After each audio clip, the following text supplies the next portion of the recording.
Hey guys আসসালামু আলাইকুম। তো সকালে ঘুম থেকে ওঠার সাথে সাথে আমার কবুতর পাখিদেরকে কিন্তু খাবার পানি দেওয়া শেষ। এখন তোমাদেরকে কিন্তু আগের ভিডিওতে বলছিলাম যে আমার বাসায় নতুন কবুতর আসতে যাচ্ছে, আর সেটা কিন্তু আজকেই। তো আজকে আমি যাব আমার কবুতর আনতে। তো কবুতরকে এই যে কবুতর আমার বাসায় যত কাজ ছিল, কবুতর পাখি কবুতরকে সব কিছু খাবার খাওয়ানো যত যা ছিল সকালবেলা ঘুম থেকে ওঠার পর তা করার পর এখন যাবো হচ্ছে কবুতর আনতে। তো তারপর আবার দেখা হচ্ছে 2000 years later. গাইস। কবুতর কিন্তু অলরেডি এনে ফেলেছি, কিন্তু ওই যে আমার কবুতরের সেট আপটা কিন্তু তৈরি করতে সমস্যা হয়েছে। এর জন্য কবুতর কিন্তু মানে আমি তোমাদের দেখা যাবে না, কিন্তু এখন আমি তোমাদের কবুতর দেখাবো, চলো। ফার্স্ট হচ্ছে এই সালারা টেডির বাচ্চা জোড়া, এটা একদম জিরো পরের বাচ্চা, মানে একদমই নীল পরের। সো তোমাদেরকে বাচ্চা জোড়া ধরে দেখাই, মার্শাল্লাহ স্ট্যান্ডিং খুবই ভালো। সালারা টেডি হচ্ছে টেডির একটা মানে টেডির বিভিন্ন ধরনের ভেরিয়েন্ট আছে, তার মধ্যে একটা।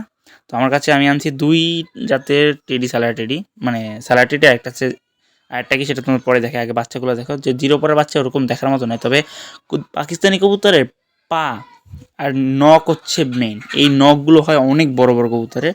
এখনও শিওর না এখানে নর কোনটা মাদি কোনটা আমি ঠিক বলতে পারতাছি না, তবে আশা করি নর মাদিই হবে, সমস্যা নেই। তো কবুতর জোড়া তোমাদের কাছে কেমন লাগছে অবশ্যই কমেন্টে জানাবে, অ্যান্ড ভালো লাগলে লাইক করবে। কবুতর জোড়া কিন্তু এখন মানে সাথে সাথে আমি ধাপিতে ছেড়ে দিছি, কারণ যেটা জিরো পর বাচ্চা, এটা নিয়ে কোনো প্যারা নেই।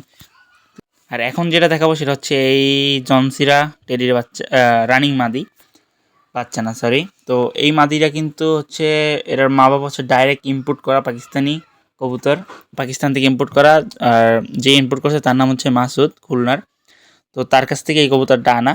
তো আশা করি ভালো ব্লাড লাইনের, আশা করি কি ভালোই ব্লাড লাইনের হবে কবুতর। এটা দিয়ে আমি এটা আনছি হচ্ছে ব্রিডিংয়ে দেওয়ার জন্য। এটার সাথে আমি একটা আমাদের দেশীয় গিরিবাজ ব্রিডিংয়ে দেবো।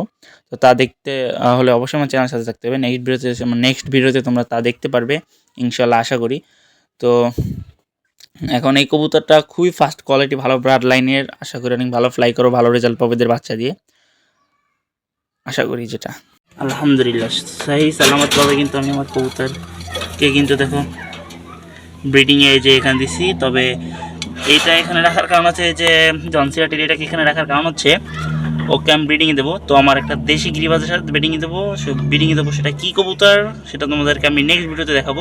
এখন আপাতত দুই তিন দিনের জন্য রেস্টে রাখবো, তারপরে দেখাবো। তা হবে নেক্সট ভিডিও। নেক্সট ভিডিও দেখতে হলে অবশ্যই আমার চ্যানেল সাবস্ক্রাইব করতে হবে। বাই।